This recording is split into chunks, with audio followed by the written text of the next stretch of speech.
What's up, y'all? It's your man Amon Rashidi, a.k.a. Papa Ra. That's your man PG-13 sitting over there. We getting it together, you all. Periscope. I like this because it shows you, as you get your shit, excuse me, I'd like to say something negative, but but anyway, good morning. Adori, Angie, I generally end up hearing from you all. I saw my man, Pastor Jamal, earlier. PG sent me some information regarding that. Y'all can see it's kind of got overcast, it's raining. We're looking out here now. This is over Irving, Las Colinas. Those of you all, call somebody if you had an opportunity to hear brother to brother in the morning. You know, this is kind of like, I don't know the best way to describe it is shit. Now, I don't want to say life altering, but it's stimulating to me because it gives me a chance to talk to my own people on my own terms. And I think that's what we need. I think we've had too much politicking and politicking and, you know, and there's no truth in that. But anyway, with that being said, we're going to get ready to pop the trump and get this thing crunk. What's up? It's your man Papa Ra. Y'all see the image behind me? We call that black love. Yeah. See the keys to life. We're going to go and hook this up. All right. Hopefully I don't cut it off in the process. Yeah, them rough ass hands of mine. In case some of y'all haven't seen it. Access code is accepted. But anyway, y'all, we're going to be talking about Black Lives Matter 2. As you well know, last week we were addressing some of the issues on Black Lives Matter, but I just want y'all to understand, and perhaps we didn't get that clear to you the last time, is what I wanted to convey more than anything else. When we talk about black lives, we're talking about black families, black children, my mama, your cousin, your uncle, Brian K. Smith, who's on the other line, who's going to call in, which is great to hear from that brother. And beyond that, you all, dealing with some of the things that Bill Clinton had said, you know, more than what he said, what he did back in 1992. Yeah, 1992, Bill Clinton, my program was probably at its strongest in the 90s, but in 1992, Bill Clinton, after the Berlin Wall had dropped and, you know, everything else had stopped, he said that they were going to send in all the special agents, that meant FBI agents, CIA agents, ATF, whatever. He said because the greatest threat to the security of America, this is what President Bill Clinton said, the greatest threat to the security of America were street gangs. Those are children between the ages of 9 and 21. And mostly when you start talking about street gangs, you're talking about 9 to 16. So really, do we want the CIA and all those people in a community after gang members? Well, that has already happened. And right now we had 3 strikes you out, had the RICO Act. We had several laws that were passed. And now we have the largest prison industrial complex in the free world with more African Americans locked up than any other place on the planet. And this man had the nerve enough to get an attitude with Black Lives Matter. And I had some issues with it. Now, what's up, Angie? You know, we all from Arkansas. And in Arkansas, we know Bill pretty good. I voted for Bill. I thought Bill was the man. So it ain't like, you know, you weren't the only one caught up. And we're not telling you who to vote for. Make sure you understand that. PG and I are not trying to tell nobody who to vote for. We want you to be informed. And we don't want you voting for the lesser of two evils. And here's the other issue. Somebody else texted me after the show the last time and said that I was wrong for saying, well, they didn't have to vote if they didn't want to. Let me explain something to you. If it's an individual right, man, that's my right. And if I choose not to vote for two lesser of evils, then I can exercise my right to not vote if I don't want to. Those are called rights. And that's what we exercise. So that's part of the thing that we got to deal with. And he went on to say that's what's wrong with black folks. Because I exercise my right not to vote, stop blaming everything on us. And this is a black man talking to me. But beyond that, y'all, we want to get this thing kicked off. To all the brothers and brother to brother, I want to start out the right way. I love you, brothers. Thank you. This brotherhood has kept us on the air for 5.5, going on 6 years. And we've been kicking behind up there, 93.7 WBLK, Hot 99.1, Peace FM in Manchester, England, RadioPhoenix.org, and several other places that I don't recall. But thank all of you all. Thank you for listening. We do not take you for granted. We need you. Otherwise, we can't stay on the air. And I'm going to tell you something else, just for some housekeeping things. We've got to start doing some donations. We got reclaimingthevillage.org. You all can look at our track record and know we ain't going nowhere except in our community. We've been in communities all over the world. But we focus and develop programs all over the United States. And we continue to work. And we have a radio show and radio outlets and television outlets to communicate. We need your assistance to pull this off. There's no way we can do rap epidemics and then do drown prevention, and have the Corey Dixon healing experience and give you good health news and give you brother to brother, and then y'all call us and tell you how much you love us and how much you learn. But guess what? Freedom ain't never been free. Never. And if you ever been in church, If y'all ever come to church and not spend a dime, don't think so. They got ATM machines in churches now. You know what I'm talking about. So, we got to do what we got to do. We're going to get this thing jumping. Thank y'all. We love you. We appreciate you. If y'all ain't called anybody, call somebody. The conversation's going to be pretty long. And we're going to go for that. Brian K. Smith, man, you better call in, man. We ain't talked to each other in a long time, man. All right, let's get this thing jumping. Khalil, let me make sure we got him on the line. Good. Okay, we good. Oh, let me flip this around. All right, brother. All right. Let's get it rocking and rolling, baby. Rock and roll, Super Soul. Oh, I got a new concept here, man.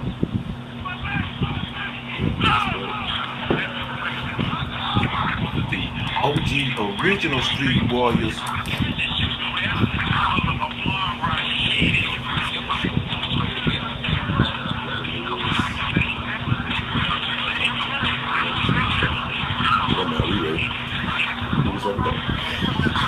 Some people, this is the show. For us, it's a way of life. They are.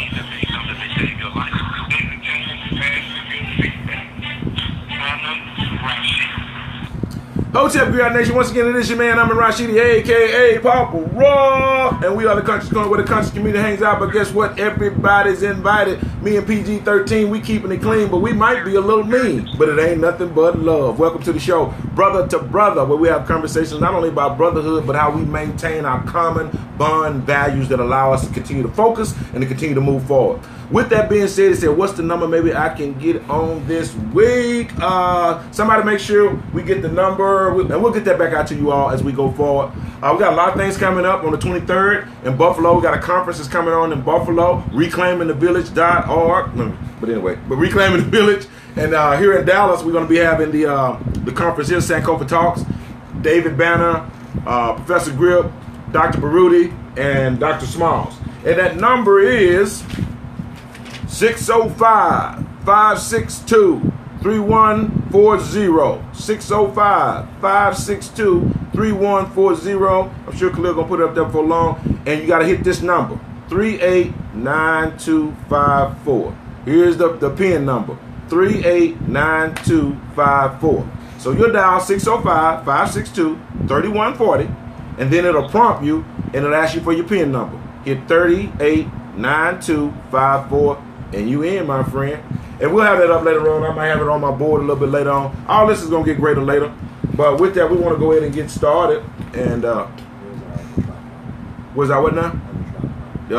It is right here. Cabizzo. All right, y'all. We put it all together. But anyway, we're talking once again. We're dealing with... oh, somebody has something to say. Yes, sir. Brother Khalil? Okay. What you disturbed about? For the Final Four in March Madness. Hey, y'all, this is Ray Lewis, by the way. We didn't get a chance to prompt you. Read in the newspapers have disturbed Too late now. I'm trying to figure out if Black lives really matter.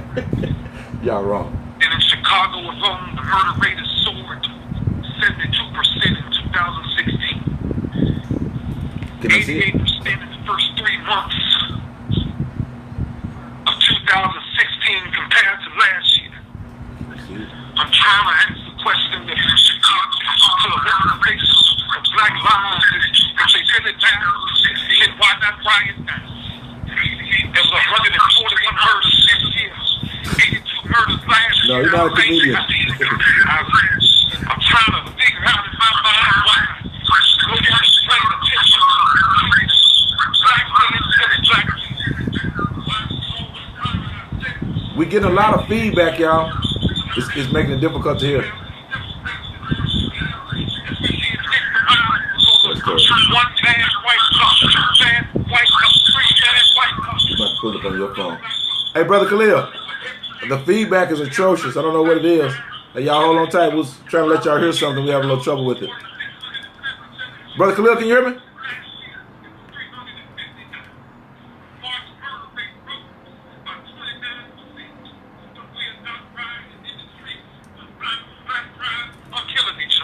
I'm trying to figure out how the month of March, there's more murders in the month of March in Chicago than there are days Okay. Was that it? No, it goes on for about 9 minutes. And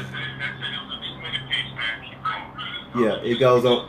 It goes on for about 9 minutes, and you know. Well, let's go ahead and tell for those who didn't hear, you may have just tuned in. That was Ray Lewis, Baltimore Ravens. Great running back, Hall of Famer, linebacker, good dude. All in all, good dude. I mean, love Reverend Ray. However, we just got some issues with his commentary here late about Black Lives Matter. And essentially, what Brother Lewis was saying is, you know, if Black Lives Matter so much, why is there so much killing? And, you know, that's a legitimate question. However, I expect, you know, from people who are mature, you know, to not blame the victim. And what I mean by blame the victim, I'm going to... But don't blame our people. They don't even call us a victim. Don't blame us. So if we're going to say, exactly, so if we're going to say why the killing, and why the killing needs to stop, and why the violence, okay, well, I have a few questions. Let's talk about crack cocaine and the crack epidemic, yeah, and how it became prevalent and synonymous with the black community. Was that not an assault on black life? You know, you're talking about Black Lives Matter. Was that not an assault on black life? The destruction of the moral fabric and the desensitization of life in general through video games and media images which portray violence and brutality as the order of the day. Time. Is that not an assault on black life? Go back to your first one so you all will understand, so it's not just two men ranting and raving. Oh, yeah, the Iran-Contra deal was Oliver North and the President of the United States using the Central Intelligence Agency to get crack cocaine to be put into the black community. They were later on in court identified as the people who were responsible for it. No one was indicted. The only person that went to jail was Freeway Rick Ross. Is that not an assault on black life? You put that in our community. So let's deal with the root of it. Now you're looking at the fallout. You know, right. But so you know, Reverend Ray, Brother Ray, let's deal with the root causes of all of this violence in our community. Did you question where all of the how many jobs left the country as a result of what the multinational corporations have done in terms of sending work overseas? You know, that those jobs left the community gutted.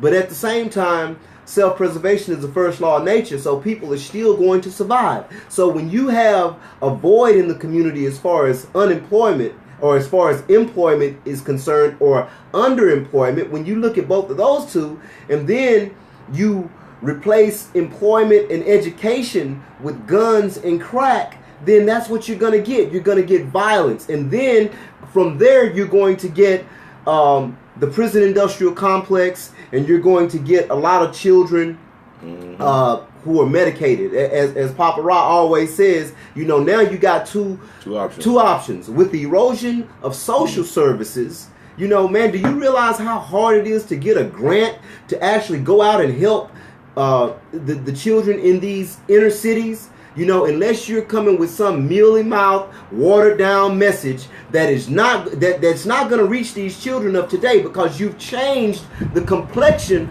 of the child that we're dealing with. So, and then you're trying to provide solutions, but you're trying to provide solutions for our children when we have the solutions. One of the major things that was done, the corporal punishment aspect of it, you know, all of this, you know, don't beat your child. Okay, nobody beats their, I mean, you know, people are not in the mindset of beating their children. So, but I'm going to use that language because every time you want to discipline your child physically with a hand, with a switch, with a belt, you know, then the language that comes back is beating, beating, beating. But if you got a child who's 5 years old and you're sending that child into the public school system, and pardon my language, but you have never disciplined that child, and that child does not have the proper respect for authority, then essentially you are sending a little savage out into civilization. And the teacher is not going to tolerate that. That first grade, that pre-K teacher, they're not going to tolerate that. The first thing they're going to do is they're going to say, look, we're going to send them to the office. We're going to send them to the nurse's office. And once they're in the nurse's office, then comes the drug. I'm going to let Papa Rock go ahead and just break it down and lay out the whole process. But Brother Ray Lewis, we are still going to get back and deal with the root causes of Black Lives Matter, why it is important that we continue to beat that drum and say that Black Lives Matter, and we're going to talk and we're going to deal with the killing in these communities that is just, we're just not random beasts going out doing random violence. There's a cause and their effect, and we're going to deal with the cause, man, so we can lay this thing to rest, and so you can get on board with us who are really concerned with changing Black lives. Well, you all, first things first, every month in the public school system, over 1,500 children raped, over 250,000 assaulted, over 450,000 live on the threat of death, 2 million are victims of theft.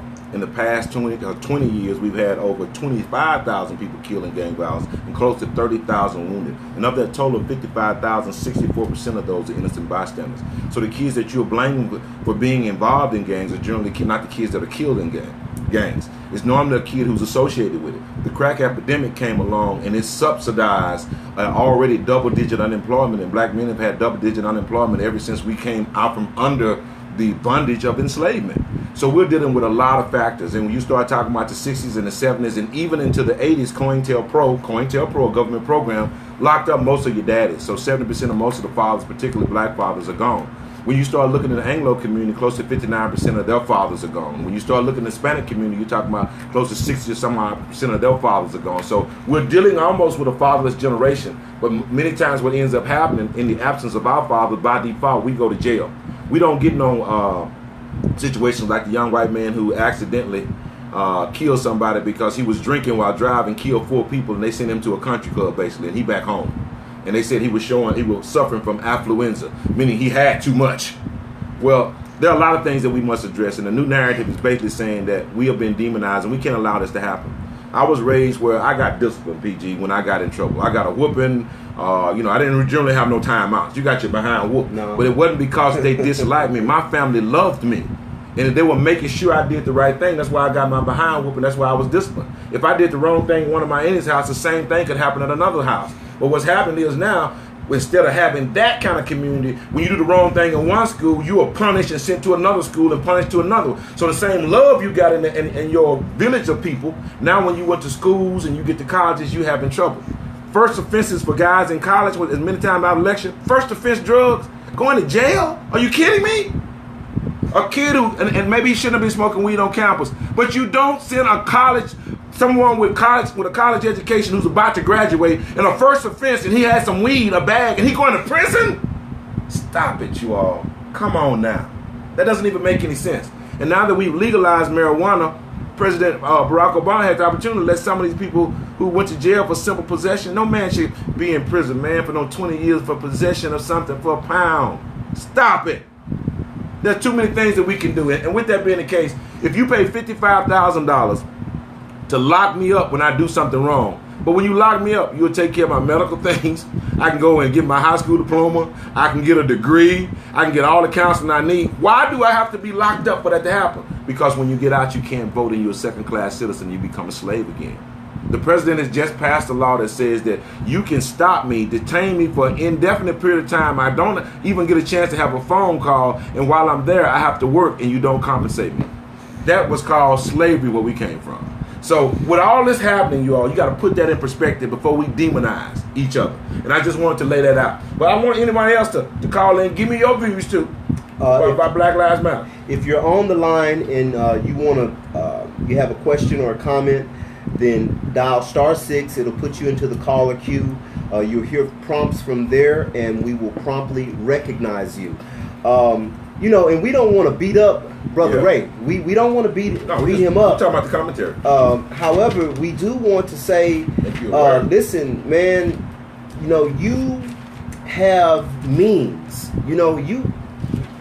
A motivational speech is one thing. I mean, that's great, but you have means. You know, where is this coalition of athletes who are going into the community and empowering us with their finances, investing in businesses? You know, we have so many. Not the strip club. Not the strip club. Not make it rain. So now if you were I ain't saying you doing that right. Now if you were getting on people's asses about going in the strip club and making it rain and throwing that money up in the air and that money needs to be going back into black businesses, that money, that $10,000 you just threw in the strip club could help to start 2 businesses. You know, if you were going off on rants about that, if you were going off on rants about why your fellow colleagues, your NFL players are not pooling your resources and putting $1 million back over here, or putting $500,000, or putting $200,000 in the pot here, like they put on $200,000 in the pot here, $200,000 in the pot like you putting on your cars,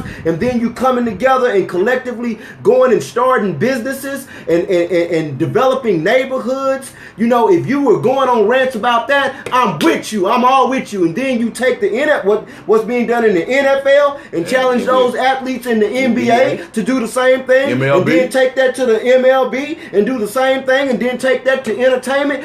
Then we riding with you, man. You know what? Let's do that. This ain't fussing. Let's do that. All you athletes that are out there now who have due diligence, we've been doing this for 30 years. We've gone before the United States Congress 4 times. Started school-based social intervention. The first program in the United States written for the Boys and Girls Club during the gang alternative was done for the National Office of the Boys and Girls Club. That started right here in Dallas. Your man wrote that. The first program for the state of Texas dealing with gangs, your man wrote that. You understand what I'm saying? Project Jams, just another means of success. 2003, win the Essence Award. So this is not a new phenomenon. For those people who know us in New York, we came to New York, didn't know nobody. Country boys. Stayed up there 2 or 3 years. And guess what? After the second year, we win the Essence Award there. That's because we doing that work, baby. We putting that work down. So, Ray, these athletes got money. We can start to subsidize some of the businesses and programs for youth with some of the money that the athletes have. Most of y'all have a 501c3. If you don't, most of these agencies do have a 501c3. You can contact us at Griot Nation, and we can have this dialogue. And, homeboy, we're not limited just to America. I'm in the UK also. We can hit the Bermuda. We can hit the islands. Look, it's OWF, One World Family. We're all over the planet. And you know, there are plenty of us in other areas that have plenty of money too. But let's, like PG said, let's start with the athletes. Let's put together a group of you guys, and then you all can become a funding source as you go out. And you don't have to fund something that you don't like. But at least you're in a position to whom much is given, much is required. And you were blessed, Ray Lewis. You were blessed. You went through your changes dealing with the law, and you were able to beat that case. Had we looked back at you a long time ago, you would have been classified in that. But you overcame that and became a good man. I'm giving you that because that's the line of work that I work in. We want to see us overcome those issues. But we got to remember, everybody at the same place at the same time. So before we be overcritical, I think we need to do a little more investing, time and energy. And I'm glad you said that because, I love Ray Lewis. I've always been a big Ray Lewis fan. I mean, he is a man amongst men, out there on that gridiron. The brother has a great heart. That's what I feel. I'm not judging you based on what you're saying. You weigh and you measure people's energy. And I feel like Ray has a great heart, and he wants to do the right thing. And I believe that the rant is out of frustration, but we just breaking down the governing dynamics behind why you see what you see. Now let's deal with this super predator thing because. And one other thing, man, before we go, someone else said something some time ago. They called him. He did say some good things though. He did. And not everything he said bad is true, and we've been clear. We're just addressing those things that was a little off because normally that little narrative of the part that he's off, we all buy that and use that. So we're trying to say we got to stop beating each other up. If you go to affluent Anglo communities, and I'm a counselor, if I work with them, they're going to identify the person being counseling as an addict.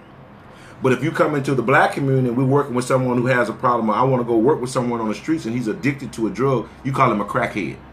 Even we have desensitized our attitude toward our people. So I just want you guys to be aware and remember that. And then somebody else called me and he said, well, look, man, why y'all expecting your athletes and your entertainers to be leaders?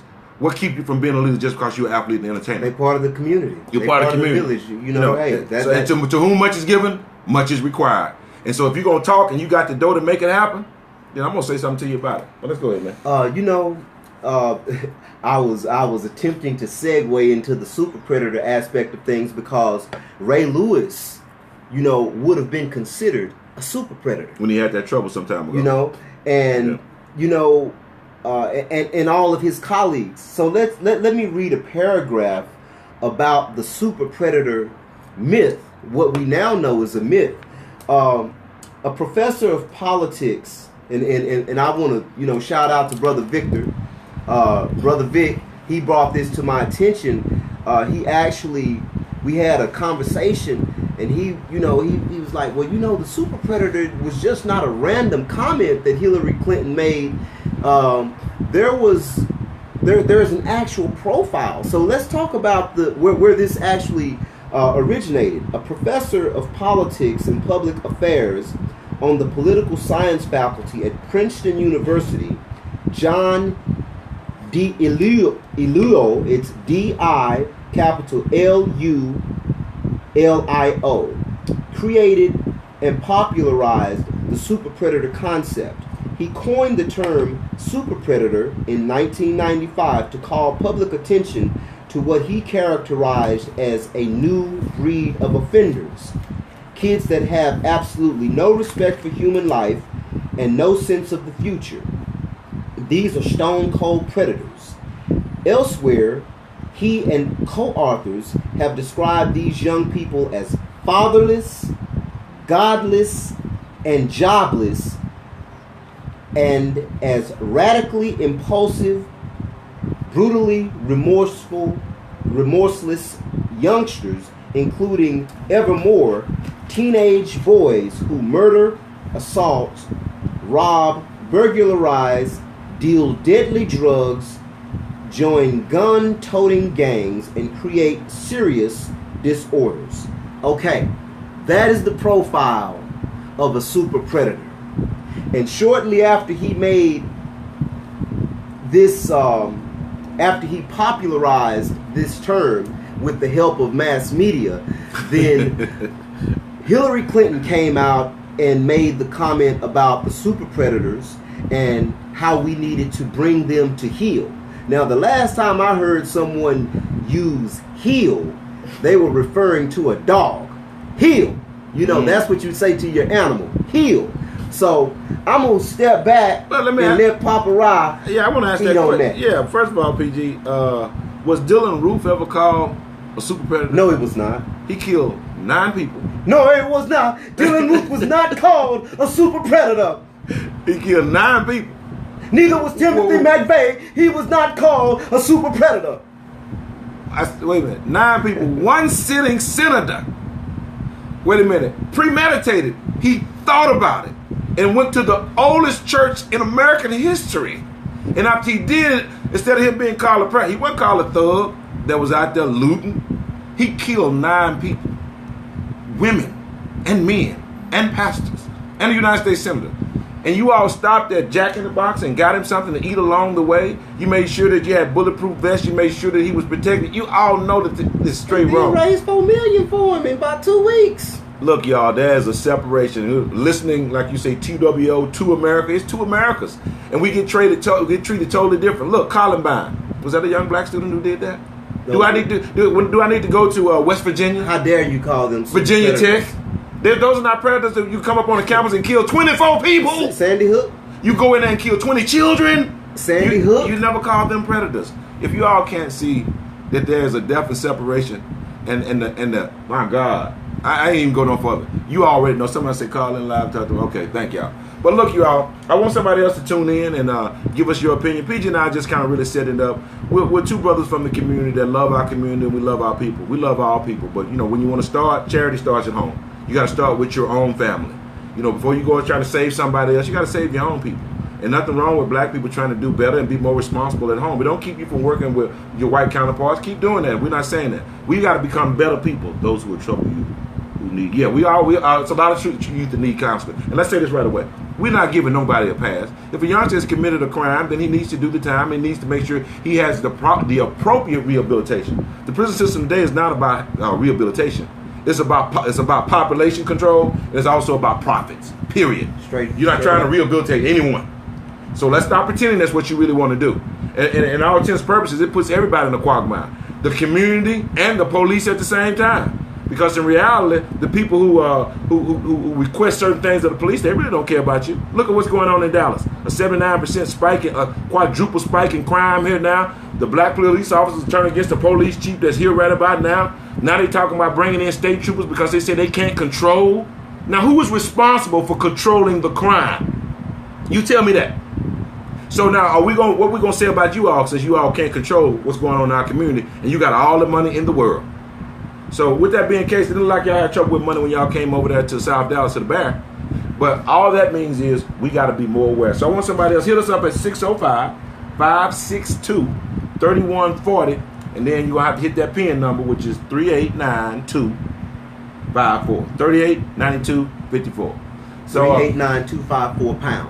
All right, y'all. 605-562-3140, and your PIN number is 389254 pound. That's a lot, but you know, in the future I just be holding up like that. Can you see that number right there? But I don't know what's gonna come up down here. All right, let's keep popping. There's some things that are going on too. For those of you who hadn't got opportunity to know, the Buffalo is doing a Reclaiming the Village conference in Buffalo, which is going to be this coming Saturday. There'll be also a conference going on here in Dallas with David Banner, Professor Grip, Dr. Smalls, and Brother Baruti. Shucky Ducky Quack is going to be the host. It's going to be at the Frederick Douglass Community Center. So if you get a chance on Keys, definitely you guys should come out and check it out. Sankofa Talks. Damon Fields has been out here doing this for a long time. That's where a lot of us used to meet up. Myself, Brother Quasi, Khaled, Brother Barashango, you name it. And we've been there. Claude Anderson. I can't think of anybody who probably hadn't been at Cultural Insights or over at Sankofa at some given time. It's a part of our job and our responsibility to do what we can to help our people. And with that being the case, I want to go to something else. He said fatherless, jobless, and godless. Now, what was godless was what you all did when you took billions of dollars out of the economy and almost bankrupt the whole world. You heard me say it? Almost bankrupt the whole world. And then after the government gave the money to the corporations, you went and gave $400 million worth of parachute retirement plans to dudes who had bankrupted the company. That is criminal. Like Madoff, y'all should have been in jail. But you know what we did? We slapped you on the wrist, brought you back to the White House, and gave you another $400 billion. Are we out of our minds? But anyway, next one. Fatherless. A part of the fatherless generation has to do with the hands of the government. I mean, they have fought for years to divide our community. When we first came here, we wasn't black people separating black people. It wasn't black people selling them their children to someone else. It wasn't black men who were raping little girls. These were slave owners who were doing this. They didn't do this for 1 year. They didn't do it for 2 years. They did this for over 300 years consistently. And there's no way that conditioning process is going to be broke over the next 100 years. Life doesn't work that way. You can get on television all you want to and say, they just need to do better. Well, I tell you what, if you're an addict and you're addicted to cocaine, my counseling session for you will put you in a chair and say, well, you need to just stop doing cocaine. You and I both know damn well that's not going to happen. I got to take you through modules. I got to work with you on a consistent basis. And the same thing needs to be done in our community. You know, I want to shout out to Representative John Conyers. I believe that this is a brother from Conyers. Yeah. You know, he's out of New York, isn't he? Yeah, I believe he's out of New York. And this brother has been introducing a reparations bill for maybe 30 years or so, maybe 20 years. And reparations, by reparations, we meaning a restitution of resources for locking up black people and they weren't able to work and be able to generate resources. We weren't able to save money and put money in the bank. We weren't able to do anything for our children or for ourselves. We only built for other people. And we helped a country that generally it takes, if you start to study history, it takes empires thousands of years to become an empire. America was the fastest growing empire in the history of the world because you had the founding fathers of humanity enslaved and they built this empire for you. So I just want to make sure we laid it out. Reparations says we get the same thing that the Japanese get. You put them in those internment camps, and you end up paying them. Same thing in the Jewish community for what you did to them. So black people are saying same thing you did with Indians and put them on reservations. Okay, so let's talk about the Black Lives Matter though. Okay, because now the reparations is to just study. We want to study the effects of institutionalized slavery. Okay, now we came over here according to you. We're gonna even use your history, even though we know we were here before then. Right. We came over here in 1619. Let you tell it. And from 1619 to 1863. Yeah. Okay, 65 in You're some in Texas, if in you're some in areas. Texas. Juneteenth. We were enslaved. Let's say this too. He said we were enslaved. In the narrative, we say if you take me from my homeland against my will, we say that's not slavery. That is a crime. It's called kidnapping. If you take sex away from my granddaughters and grandmothers, like they did on the ship, because sometimes it took you 6 months, so you had in-house pussy, and you took it. It's called rape. Let's call it what it is. That's a crime. All right. And if you cut my foot off when I run, and then you just do things to me to to make me afraid, we call that terrorism. That's not slavery. If you strip me of my name, my language, my culture, my religion, my values, and my norms, that's called genocide. So we ain't even got to slavery yet. So, right. And then, but let's look at the timeline. Okay. So our abuse, it started before you came over here and you ran all of the Native Americans off. Okay. Which was estimated of close to 42 million Native Americans that were not called Indians. And some estimates go up to high as 100 million. And not only that, there was a city in America that was larger than Rome that the indigenous people had here. So this was a beautiful place prior to that. So don't think you came to some desolate, barren land. Otherwise, they couldn't have taught you the things that you need to know to survive. So our suffering started before the Native Americans. It started before that of the Jewish people. It started before that of the Japanese. Now, we're still under attack, truth be told. Every 28 hours, an unarmed black man is shot by a white police officer. And I preface that, and that's not every police officer, but you notice I didn't say black police officers, because for whatever reason, we're not doing that. Right, but all of us, all of them have received reparations. That's right. And some of them are continuing to receive. So they got beat down after us. You stopped beating them down. You paid them. You paid them, but you beat us down before them, while you were paying them, and after you paid them. But we can't talk about it. And let me help you out. One of the reasons why that is because we're considered to be lazy, docile, because the narrative is written by all the major networks. The music that he mentioned earlier, you heard PG talking about the music about, all the negative things that we put out. The desensitization. Yeah. And so with all that being the case, nobody looks at us in a moral, standing upright position. But we got to look at ourselves accordingly. Go to the callers. All right, yeah, go to the callers. I think he's in there. I saw him in there earlier. There we go. Yeah. All right, thank you, Brother Khalil. Peace, brother. Hold on. Yeah, I can hear you real good. Okay. Yeah, I got my Barry White on, so excuse me. Yeah, I hear you. You must have just got up early. Normally that's me, brother. Let your hair down. Anyway, man. Get you into the mood. Yeah, I just want to, man, there's so many different takes, but when I saw Ray Lewis, I don't even have a specific point, man, but I'm just moved to say. That's all right. When I saw the Ray Lewis video, he looked like an aspiring preacher. And that, for me, was a little off because the concept of just sitting like Brother Jamal did, who is a preacher, who is a pastor, rather, sitting and just delivering information. Whereas the place that Ray Lewis took it was more theatrical. And even though he's emotional, I get that part of it. However, at the end of the day, I think we just at a point where this is being, ever since the Mike Brown killers and all that, I think it's just over-sensationalized. But it backfires on us, even when we respond to it. So rewriting the narrative is critical, and I think we should take on, a serious campaign. The Black Lives Matter, is a part of it, but a serious campaign on exposing the super predator, who the super predator really is. Yes, sir. In the 1960s, in the 60s, the black family structure and before was the strongest family structure in America. And that was a deliberate attempt on paper, and even to this day, the number one threat to the United States security is not Al-Qaeda, it's not terrorism, it is the black man that's on this soil. And it's not because, you know, we really pose a violent threat to America. It's just in the simple hands of justice and karma. You are afraid. And this is where this whole narrative is coming from.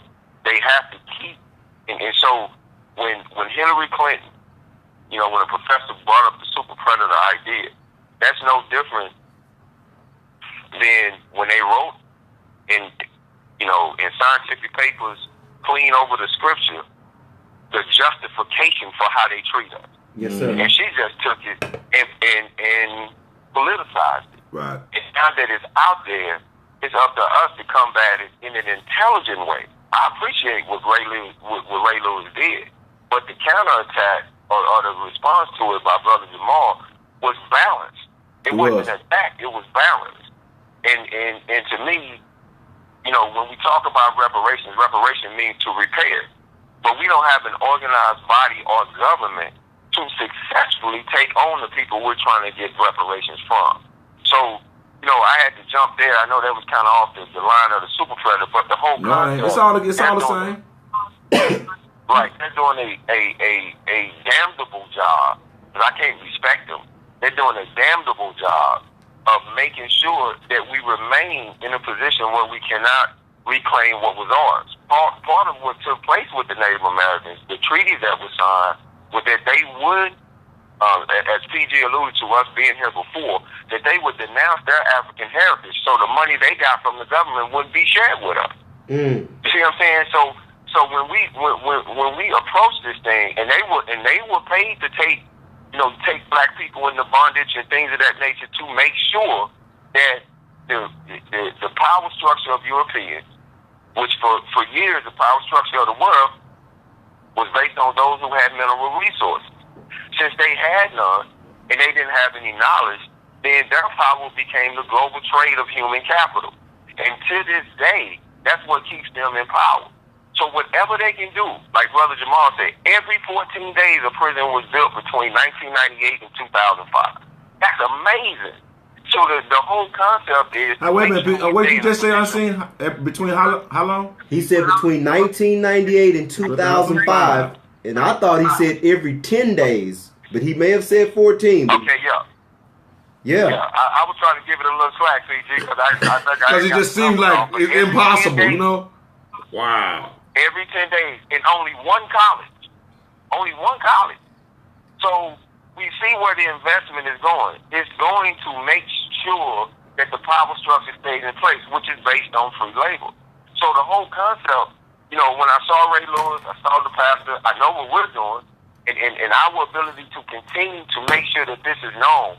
However, at the same time, it's more than a damn notion for you to say, you know, take pride in yourself. You know, stand up. When we gonna come together as black people? It's easy to say that.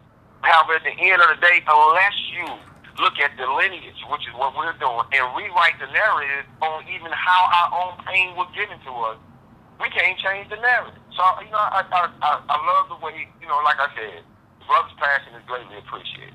However, at the end of the day, you know, with no particular point in mind and no specific idea, just trying to deliver some energy, you know, in what I'm saying, is that, man, it comes a time when ridiculousness has to come to a head. And somebody has to take a deliberate attempt, just like the ones that are trying to oppress us, on a daily basis, to say this is what a super predator looks like.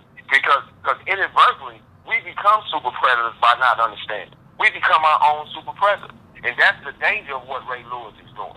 He fell into a narrative, you know, where he is passionate and the plea is greatly appreciated. How he fell into the same narrative that of the people like Hillary Clinton, who turned around and called us something that they made us. And so at the end of the day, man, you know, I just want to say, you know, let's design a daily narrative on our show, on the things that we do, where we address these things, because, hey man, Ray Lewis got a lot of power. And the fact that he's shouting out to people on YouTube, hold on.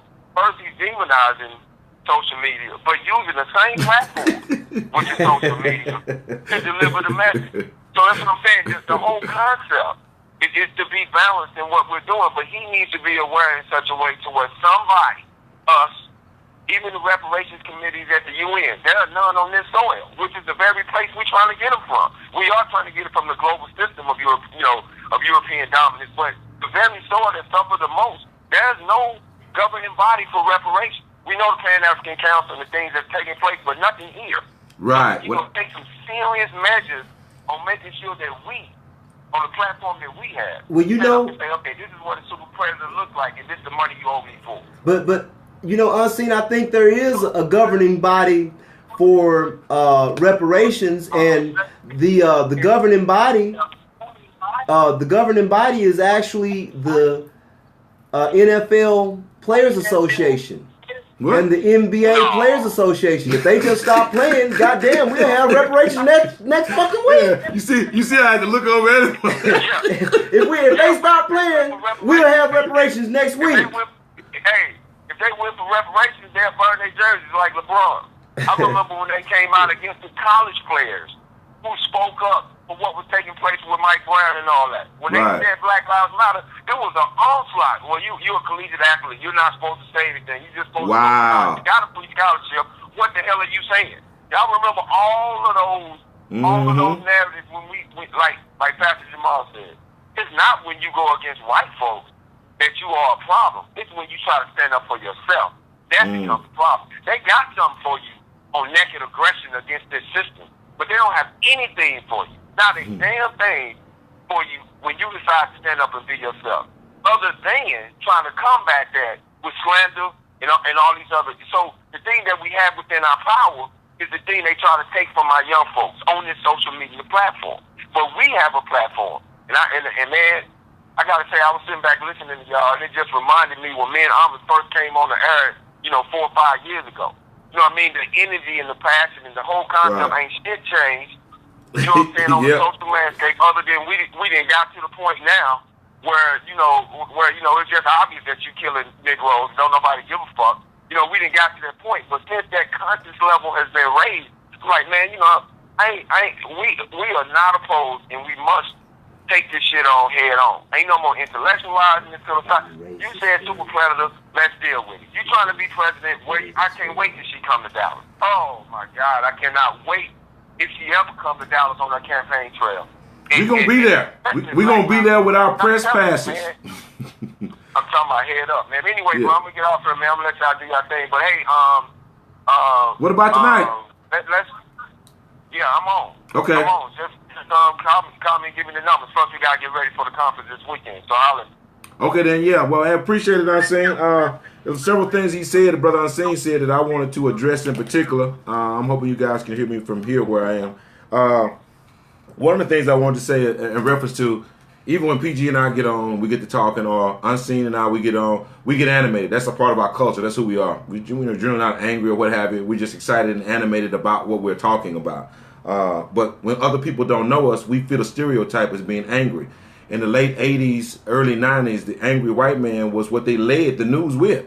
It gave birth to Rush Limbaugh's. It gave birth to talk shows all over America. And what it did was it gave birth to talk shows for white men. It diminished talk shows for black men. So black talk radio was just disbanded, just totally over. And when someone from ABC Radio had a conversation with me and told me that was going to happen, I laughed. I told her, oh, no, that's not going to happen. And within a year's time, it was over. We were all gone. Look, whoever controls the minds of your children control the destiny of your race, and I think you understand who controls that.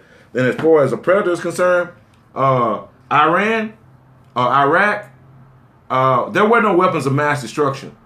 So that means that we went over and dropped bombs on Baghdad and killed people in churches, mosques and schools. We killed over 1.2 million people. And I said 1.2 million. Would we be considered predators? Would that be considered predatory? Would it, please? Would it? So, and I'm just saying what about the predatory lending? I don't want to even get that's off your point, but because you got predators of different sorts. So we talking about when you got the the payday loans, and you got stuff set up where people can live for a short period of time. The title loans, you got payday loans, you got title loans, you got extended stays, you got rent-a-center, all of this. That's predator. That's the predator. And what you're doing is you're capitalizing on a system that has failed. When anytime you have to have operations like that in place, and people have to go out and hustle and do things, even have to consider crime, that means that your society has failed. That means the people who lead it. And you're sitting up blaming the people, and the people are not working together saying, wait a minute. That's your responsibility to do that. But anyway, if we got somebody else on the line. Okay, somebody said let the viewers know the tip. Oh, I'm sorry. Hold on. Y'all didn't hang me up. But that's all right. Go ahead. I'm going to go ahead and say this too. Go ahead. The whole system of capitalism is a predatory system. Thank you.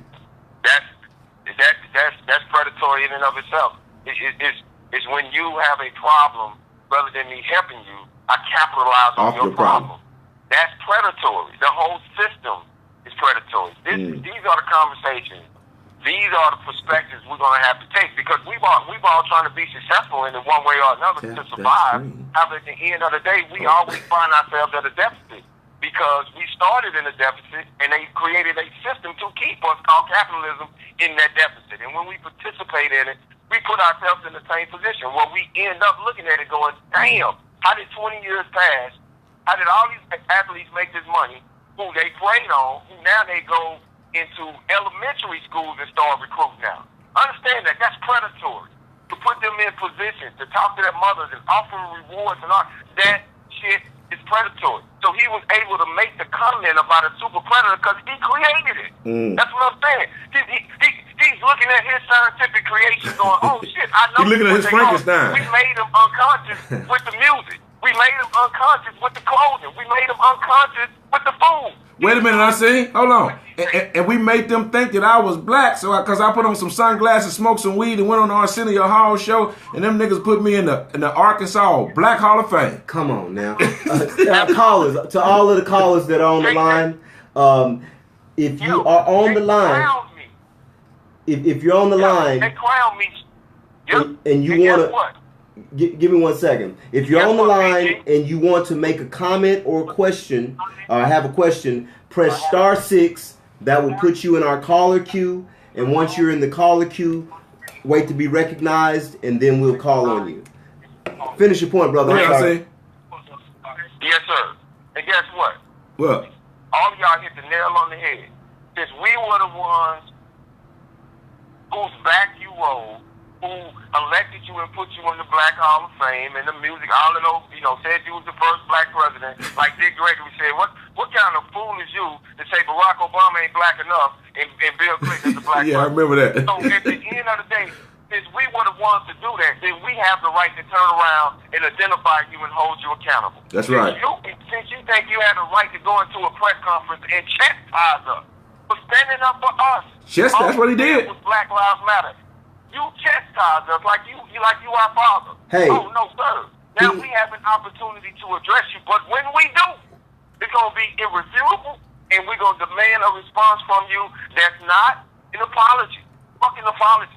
Where we're going to go from there, we have to dictate and know that result and make sure it's independent and beneficial for us. But the times of just sitting back and allowing it to happen, we have to stop that, but address it in an intelligent way. But we have to know the grounds that we battling on. And to me, especially the Clinton, when it comes to black folks, y'all motherfuckers don't have the right not to listen to black folks and respond properly, because we the ones, I swear to God, if it were not for black people, Bill Clinton wouldn't be who the fuck he is.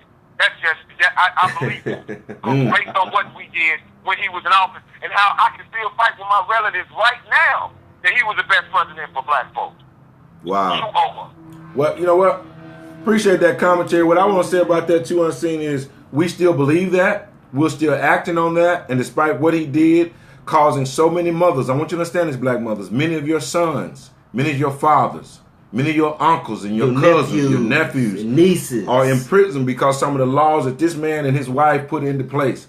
Now, granted, we got to be responsible for our own behavior, But when you put a profile to capture me, that's premeditated. And also, the crime has to fit the punishment. Right. God, come on, look at the disparity between crack, sentencing and crack and regular powder. cocaine. Okay, now there That's was on one young lady actually went on, and y'all know that Clinton was real bad out there with the drugs. His brother was out there with the drugs. Billy? And yes. Yeah, His I forgot. brother Roger. His brother Roger I call was him out Billy. there bad Everybody with the Bob out in drugs. Arkansas. And one lady said that she had sold. Roger got her straight shooter or whatever you call it, that thing that you do cane with, and you're supposed to be able to press something and it'll shoot, the cocaine up your nose. Well, she saw Roger do it, and then Roger handed it to Bill. Bill did it, and Bill, she said Bill slid down the wall into a trash can and just sat there looking stupid. Now this is common knowledge in Arkansas that they used to have parties with ashtrays full of coke, underage women, all types of illicit sex. This is going on. So I'm baffled. That's all through politics, by the way. Go ahead. Yes, and so I'm baffled as to why, when the man was running for office, the only thing we were concerned about was whether he inhaled or not on a marijuana joint, and this man has been treated. He's been treated for substance abuse. But the Toga only party. question the toga parties, yes, that's somebody from Arkansas. The toga parties were in full effect. So think about where we are as a people when a person can say, well, I did smoke marijuana, but I didn't inhale. All right, for all you out there that smoke, come on, y'all. All of y'all that do smoke, and Jesus come Christ. That's the state. That's why we can be manipulated. Yeah, that's what I'm going to ask them was, when last time you smoked and you didn't inhale it? But anyway, look, those are distractions. That's all they are. When you start studying the art of war, I'm not talking about the Japanese art of war, I'm talking about in Africa. When you start studying the art of war, the distraction is what's been utilized. And we are being distracted by so many different people, not just black people, but people who use our swag. So everybody can use, act, and participate in all terminologies and vernaculars very similar to ours, but you can't. But it's ugly to be us. And I want to say this. It wasn't, I don't know if it was PG or Unseen. One of you all sent me something. And before it's over, I want you to check this out. There was a white lady doing a seminar, and you may remember it. And during the seminar, she had a seminar that was for whites only. Well, other people were upset about that, but nevertheless, no big deal. So they had the seminar. And during the seminar, she stood up and she said, out of all the white people that are here, she said, if you would be happy with being treated like an African American is being treated today, if you would be happy with that treatment and you think it's okay and you're happy with it, please stand. When she stood there, no one got up. She said, perhaps you didn't get the question. Nothing here but us white folks. So ain't nobody else here. It's just us. I'm going to ask you the question again. She said, if you feel like you would be happy being treated like black people are being treated in America today, with all my white friends, all my white, would you please stand? And no one stood. And she said, the reason you didn't stand is because you know better. You're quietly accepting it. And if you don't want to be treated that way, my question to you is, if you're an American and you claim that we have so much in America, why are you accepting it for them? Boy, that was simple, but you got to check it. That was simple, but it was powerful. In fact, I asked a Latina sister the other day, we're pretty friendly, and I asked her, do you see the difference between how your people are treated and how my people are treated in society in general? Oh, hell yes.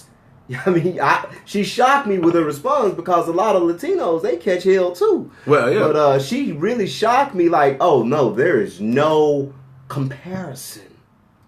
So people know exactly what it is to be a black man or a woman. They know that these injustices are heaped upon us, and they are silently not doing anything. But like our illustrious brother, Dr. Martin Luther King, said, an injustice anywhere is a threat to justice everywhere. Because if they're doing black people like this, guess what? Who's next? You're going to be next. It's coming to your doorstep. It's coming to your doorstep. And if you look and you're Anglo, and I've worked with so many Anglo children, Hispanic children over the last 30 years, what you got to understand now is it ain't just black folks that are locked up right now.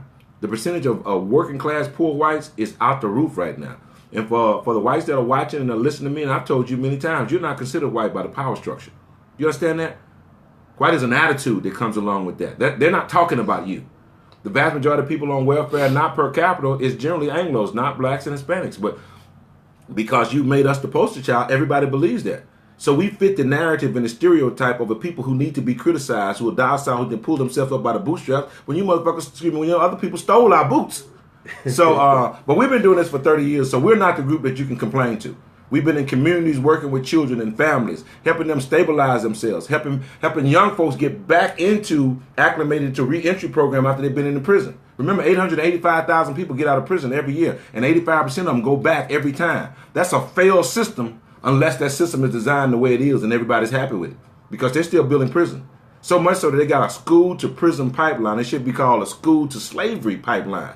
They're playing with the words and the narratives, and we're accepting. That's right. So we need to look at that. We got anybody in the call queue? If not, y'all need to call in, give us your opinion, topics in regards to what we've been talking about. Something else I wrote down was angry and safe.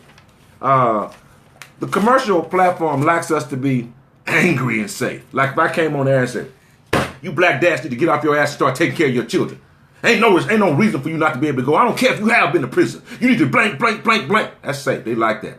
They like when you just get on each other. Do, boy. man. Yeah. And those we're all Americans. And those are the characters that you will see being praised by right wing talk show hosts, and they're fed the bowl of beans and the buttered biscuit by the left. That's okay. To go in and chide and chastise your own people. I call it the good dog theory. Yeah, good dog because theory. you don't want to deal with the issues. You don't want to deal with. I mean, it's amazing how there is so much science as it applies to finances, which is economics. There is so much science as it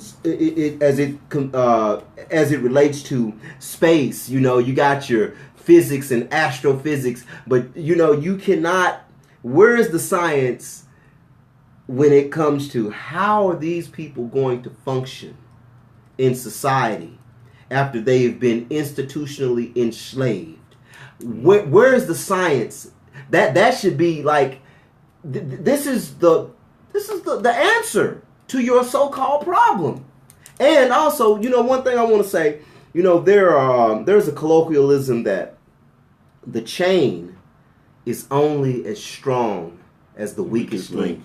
Mm-hmm. So if you look at things on a socio-economic scale, if black people are the weakest link in this society, and all of the numbers and statistics bear out that we are the weakest link in the society, then shouldn't the power structure be focusing on strengthening black people? Shouldn't that be the primary focus so that we can make this country greater and stronger? No, because the word black is such a negative term that black people have the disdain for it. Now, there are other people, white people can use it and change it and call it Black Friday, and every nigga be in the store when you advertise that. So we got to be wiser in what we're doing. We're trying to buy our way into reality. That's why we got to have design of everything, because internally we are empty. So we cover something that's empty with something that we think that has value.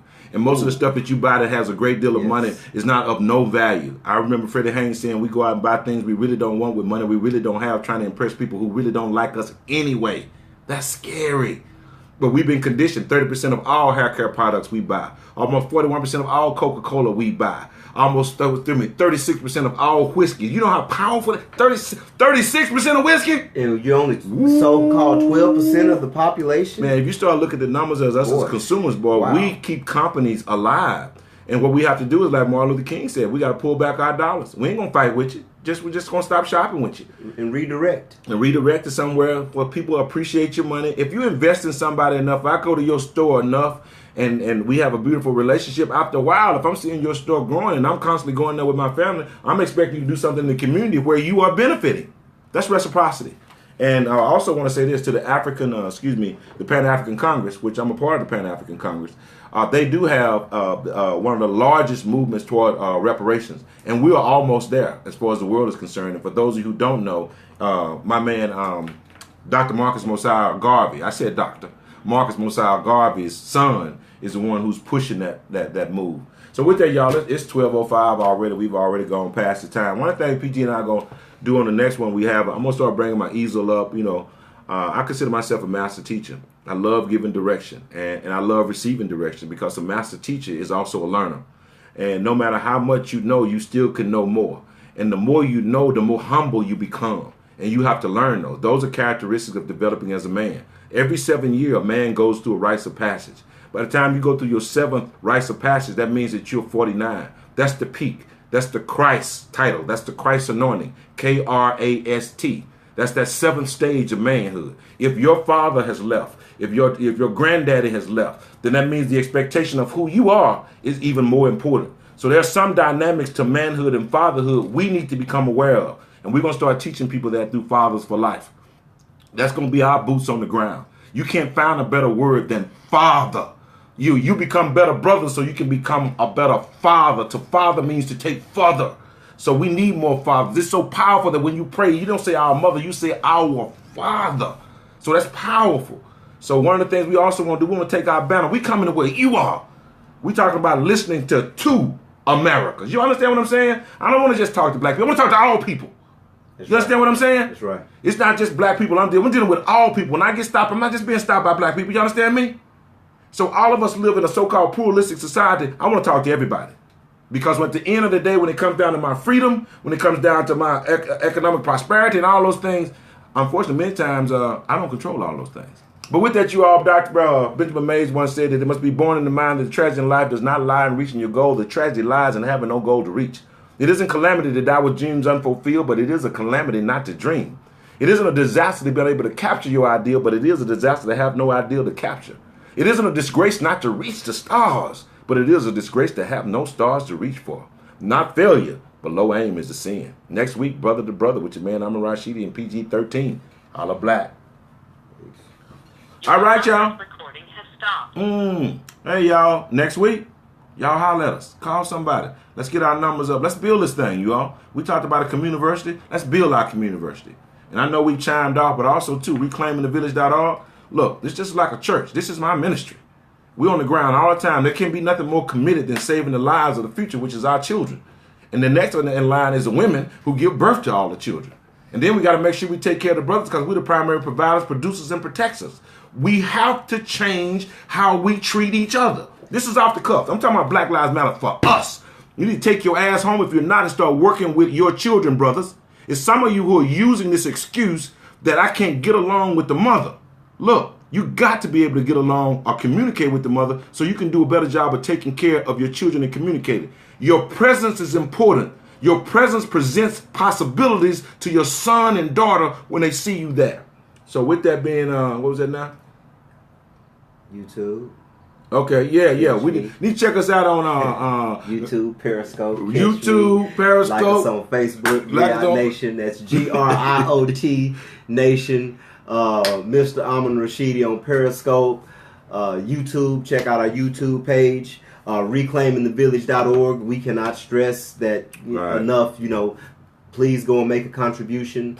This is how we go out and do what we do in the community. It is what it is. Everybody else is financing their own ideals and liberation, and it takes money to make money. It takes money to to move us forward as a nation. There are just certain immutable principles when it comes to advancing your cause. So we definitely need the. And let's add something else to you all. Me and this brother been up, probably him earlier than me. As early as 5, 6 o'clock this morning working. Let's be real with the shit and stop playing. And not only after we do that, we come in, we do this show, and now those proverbs we do, they don't just pop up out of the sky. I have to think those up and write them up. Those helpful hints, they don't just fall up out the sky. The conversation, the writing, the technical writing for make sure we can be here to do this, they don't just fall up out the sky. To be able to go to this conference and do this and put these banners, that don't just fall up out the sky. And if I've been in the media capital world for 5 years, damn well that didn't just fall out the sky. So we're going to build this, you all. And we can't do it without you. When we say Griot Nation, put that W-E. You can call it We Nation. You know what I'm saying? Because without you, we are no nation. But we need to go to reclaimthevillage.org, do a $25 donation, a $10 donation. I don't care what it is. Because you're going to see us every Wednesday. You're going to hear us every Saturday and every Sunday. And once we keep on humping, once we get this site up and rolling, you're going to hear us every day. Because Griot Nation radio station is coming to you really, really soon. You'll see us with our banner, drinking coffee, talking to your people, doing what people in radio should do. The frequency was designed for people to communicate with each other. Just like the freeway system was designed so you could move tanks on the road. The freeway system wasn't designed for you to drive faster. Did you know that? This was designed in case there was a war so you could maneuver. That's why you got freeways. And we can get heavy into that later on. But there's so many things about this society that we don't know. But we know this. We need each other. And if black lives going to matter, it's got to matter to us first. With that, we really going to holler black. Peace out.